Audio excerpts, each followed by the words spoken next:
ఇంకోటి ఎవడో అరాఫత్ అట. అరాఫత్ అనేవాడు రోడ్డు మీద వచ్చి ఒక బీజేపీ ఒక ఎంపీ క్యాండిడేట్ని తుమారి అని వాడు మాట్లాడుతున్నాడు. అవును. పోలీసు వాళ్ళు ఏమో అని సంజాయించి పోండి పోండి అంటున్నారు. అవును. లోపలేయాలి ఏమరా ఏం బూతులు మాట్లాడుతున్నారు. వాడు 100 సార్లు తిడుతున్నాడు. రకరకాల బూతులు ఒక ఎంపీ క్యాండిడేట్ని ఒక లేడీని తిడుతున్నాడు. తిడుతున్నప్పుడు నువ్వు వెంటనే అరెస్ట్ చేయాలి. వైప్లస్ సెక్యూరిటీ ఉన్నటువంటి ఆమెని కాదు, ఒక సాధారణ పౌరాలు అనుకో, ఒక ఓటర్ అనుకో, ఒక లేడీని ఎవడో తిడుతున్నాడు. అటు తురకోడు కానీ మనోడు కానీ ఏమరా తిడుతున్నావు అని చేయలేడా? ఏం పోలీస్ నువ్వు? అంతే. అక్కడే తెలుస్తుంది కదా. చేసిన క్యాండిడేట్కే రక్షణ లేదు ఓవరాల్ గా స్టేట్ లో. మరి అదే ఆమె బురకెత్తి చూపిందని ఆమె మీద కేసులు పెట్టారు. వెంటనే పెట్టేసి వెంటనే కేసులు పెట్టారు. అంటే ఆమెకు రైట్ లేదా? అంటే నా ఓటర్ దొంగ ఓటరా కాదా అని చెక్ చేసుకునేటువంటి రైట్ ఆమెకు లేదా? డెఫినెట్గా ఉంది. ఓవరాల్ గా పోలీసులు కాంగ్రెస్ కోసము కాంప్రమైజ్ అయ్యారు. Okay, compromise politics. స్టేట్లో మన స్టేట్ తెలంగాణలో రూలింగ్ పార్టీ కోసము కాంగ్రెస్ ఓటర్స్, కాంగ్రెస్ ఎవరికి సపోర్ట్ చేసింది? ఎంఐఎంకి సపోర్ట్ చేసింది. కాంగ్రెస్కి కాంప్రమైజ్ అయ్యారు కాబట్టి ఎంఐఎం వాళ్ళని ఎక్కడ ఏమీ గట్టిగా చూడలేదు. అసలు ఓటర్ ఐడెంటిటీ అని కానీ చెక్ కానీ అని ఓల్డ్ సిటీలో ఏ బూత్లో లేదు. దాదాపు అన్ని బూత్స్లో ఏదో ఒక పద్ధతిలో రిగ్ అయింది ఓటు. అంతే. రిగ్గింగ్ కాకపోతే ఇంపర్సనేషన్ అనుకో.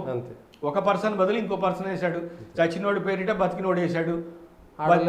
బతికినోడుదేమో ఓటు లేదన్నారు. ఎవడు అడిగేడు లేదు. ఎలక్షన్ ఆఫీసర్లు తెలుగు ఓటర్లను ఓపెన్గా బెదిరించారు. నీది లేదు, నువ్వు ఇక్కడ సంతకం పెట్టంటే పాపం మీ అమ్మ నాకెందుకు ఈ తలనొప్పి అంతా ఓటేసి నాకు ఈ బాధ ఎందుకు, బీజేపీ ఎందుకు, నాకెందుకు ఎవడొస్తే ఏంది, పోనీ వాడేయగలవని అన్నట్టుగా వాడు ఓటు వేయకుండా వెనక్కి వెళ్ళిపోయిన సందర్భాలు ఉన్నాయి. ఎంతమంది తెలుగు లేడీస్ని నువ్వు ఓటింగ్లో చూసావు? బుర్కాలు బాగా చూసావు. అవును. అండర్ కన్స్ట్రక్షన్ బిల్డింగ్లలో గ్రూప్స్గా జనాలను దించి పెట్టారు వాళ్ళు. అండర్ కన్స్ట్రక్షన్గా ఉన్న ఎంటీ బిల్డింగ్స్లో ఎక్కడ ఎటు అవసరం. ఒకటి పేరిట 3 కాన్స్టిట్యువెన్సీలలో ఓట్లు ఉన్నాయా? ఇక్కడ ఇది వేసేస్తాడు, ఇంకో కాన్స్టిట్యువెన్సీలో అక్కడ వేసేస్తాడు, సాయంత్రం వరకు ఇంకో కాన్స్టిట్యువెన్సీకి వెళ్ళిపోతాడు. ఆయన్ని నిన్న పట్టుకున్నారు కదా, ఒకటే కాన్స్టిట్యువెన్సీలో పక్క పోలింగ్ బూత్లో 2. నన్ను అడిగితే హైదరాబాద్ ఎలక్షన్కి, హైదరాబాద్ కాన్స్టిట్యువెన్సీ ఎలక్షన్కి ఎవరైతే ఇన్ఛార్జ్ ఉన్నారో అతన్ని వెంటనే సస్పెండ్ చేసి రివ్యూ అడగాలి. ఏం ఎలక్షన్ కండక్ట్ చేశామన్నాను.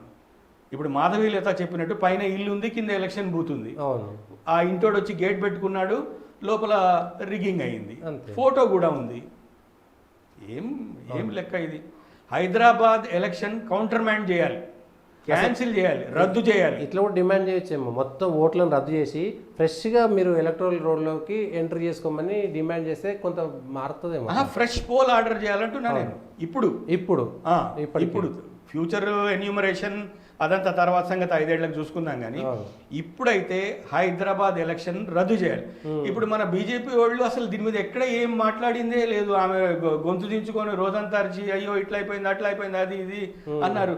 మరి మన హిందూ ధర్మ రక్షకుడు రాజాసింగ్ ఎక్కడికి పోయాడు? ఒక లేడీని చుట్టుముట్టి వాళ్ళందరూ ఏదో కౌరవ సభలాగా పరాభవించారు. ఆమె బూతులు తిట్టి పరాభవించారు.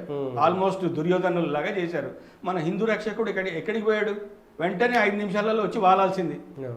ఏమి మా లేడీని ఎందుకురా మీరు ఇట్లా చేస్తున్నారు, ఎవరైతే ఏంటి ఒక ఆడదాన్ని ఇట్లా చేస్తారని మన హిందూ రక్షకుడు వెంటనే రావాల్సింది అక్కడికి.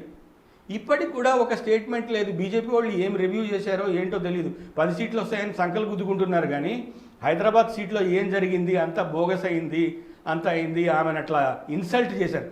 ప్రధానమంత్రి మెచ్చుకున్న ఒక లేడీని ఒక 100 మంది చుట్టుముట్టి అవమానించి బూతులు అమ్మనా బూతులు తిడితే ఎవడు రెస్పాండే కాలే ఇంతవరకు. హైదరాబాద్ కాన్స్టిట్యున్సీ మీద రివ్యూ చేశారండి ఇప్పటివరకు? ఏమైనా వదిలేసిరేమో గాలికి. మరి ఫిక్సింగ్ అయిందేమో. రైట్, ఫిక్సింగ్ అయిందేమో అందరు అంటుంటారు కదా. ఓవైసీ కంట్రీ వైడ్గా వీళ్ళ కోసం పోటీ చేసి కాంగ్రెస్ ఓటుని డివైడ్ చేసి హెల్ప్ చేస్తాడు కాబట్టి హైదరాబాద్ ఒకటి ఆయనకి ఇచ్చేసారేమో. తుమ్ ఎలేలో బాయ్ అని ఊరికినే ఈమెను బక్రా చేసి అది కూడా ఏమో అట్లా కూడా అనుకుంటున్నారు.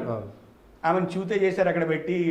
ఏదో ఉత్తగా ఆమె పిచ్చి పిచ్చిగా ఏదో తెలియక న్యాయము అన్యాయము దేవుడు ధర్మము అని మాట్లాడుకుంటూ తిరుగుతుంది.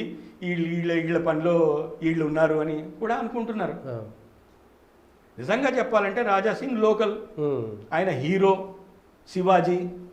మరి ఇన్ని చేసినోడు మన అభ్యర్థిని అక్కడ మొత్తం పరాభవిస్తుంటే నువ్వు ఏం చేసినట్టు ఒక స్టేట్మెంట్ అయినా ఇచ్చారు, ఇది అన్యాయం అని.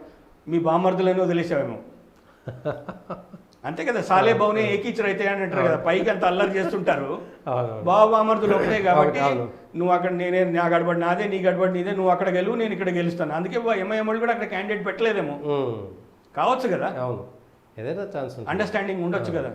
నీకు ఒక సీట్ అది పక్కా, నువ్వు తీసుకొని ఉండురా, మేము చెప్పిన గొడవల్లో నువ్వు చేస్తూ ఉండు, మేము చెప్పిన చోటల్లో నువ్వు కంటెస్ట్ చేస్తూ ఉండు, అట్లా నడుపుదాము అనుకుంటున్నారు జనాలందరూ. అట్లానే అనుకుంటున్నారు. ఎందుకంటే అసలు ఏం రియాక్షన్ లేకపోయాయి. మన కిషన్ రెడ్డి సార్, ఆయన ప్రెసిడెంట్, ఆయనది కొంచెం డౌట్ఫుల్ అంటున్నారు కానీ బయటపడతాడేమో. కానీ మరి ఆయన కూడా ఇంతవరకు ప్రెస్ మీట్ వెంటనే పెట్టాడు కానీ హైదరాబాద్లో ఇంత అన్యాయం జరిగింది అని వెళ్ళిపోయి. మనకు ఒక అడ్వకేట్ ఉన్నారు రామచంద్రరావు గారని, మరి ఆయన ఒక కేసు వేయచ్చు. హైదరాబాద్ మొత్తం ఎలక్షన్ తీసి పడేయండి, మొత్తం ఫ్రెష్గా, మొత్తం కాన్స్టిట్యున్సీ మొత్తం ఎలక్షన్, ఫ్రెష్ ఎలక్షన్ కావాలి. ఎందుకంటే ఎవ్రీ బూత్లో రిగ్గింగ్ ఉంది. కొన్ని బూతులు మీరు పరిశీలిస్తామన్నారు, సెంట్రల్ ఫోర్సెస్ అన్నారు. జనాలకు అందుబాటులో పెట్టడం అంటే ఇంటి కింద పెట్టడమా? అసలు ప్రైవేట్ ప్లేస్లో ఎట్లా పెడతారు? వాడేమో గేట్లు మూసే వీళ్ళ పని వీళ్ళు చేసుకుంటారు. అంతే.